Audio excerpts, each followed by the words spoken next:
Majura gate ખાતે આવેલ industrial training ઇન્સ્ટિટ્યૂટમાં સવારે વિદ્યાર્થીઓને વાલીઓએ મળીને હંગામો કર્યો હતો અને કોલેજ સત્તાવાળાનો વિરોધ કર્યો હતો.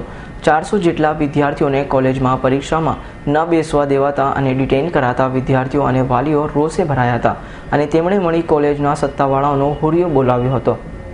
સૂત્રો પાસેથી મળતી વિગત મુજબ ITIના પરીક્ષામાં બેસવા માટે વિદ્યાર્થીઓની 80% કે તેથી વધુ હાજરી હોવી જરૂરી છે.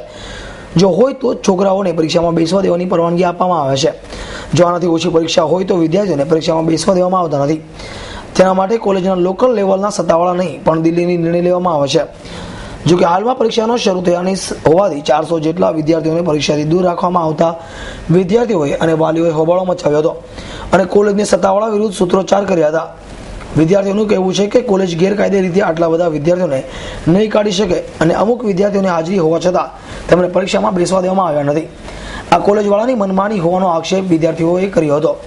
કોલેજ મેનેજમેન્ટના સૂત્રો પાસેથી મળતી માહિતી મુજબ આ પ્રકારનો નિયમ છે અને પહેલેથી જ વાલીઓ અને વિદ્યાર્થીઓને આ નિયમ વિશે પણ જાણ કરવામાં આવ્યું હોય છે. આ ઉપરાંત ફોર્મ ભરતી વખતે આ વિદ્યાર્થીઓ અને વાલીઓની કાયદેસરની સહી પણ લેવામાં આવે છે, જેથી કરીને વિદ્યાર્થીઓનો વિરોધ અસ્થાને છે. વિદ્યાર્થીઓએ શુક્રવારે સાંજે ઓછી હાજરી હોવાને કારણે ડિટેઇન કરવામાં આવ્યા હતા અને પરીક્ષાથી દૂર રાખવામાં આવ્યા હોવાથી વાલીઓ રોષે ભરાયા હતા. ઘણા વિદ્યાર્થીઓ એ પણ હતા કે જેમણે મેડિકલ કારણોસર છૂટી આપવામાં આવી હતી અને વાલીઓ દ્વારા મેડિસિન સર્ટિફિકેટ રજૂ કરવામાં આવ્યું હોવા છતાં પણ ડિટેઇન કરવામાં આવ્યા હતા. Bureau report S9 news, Surat.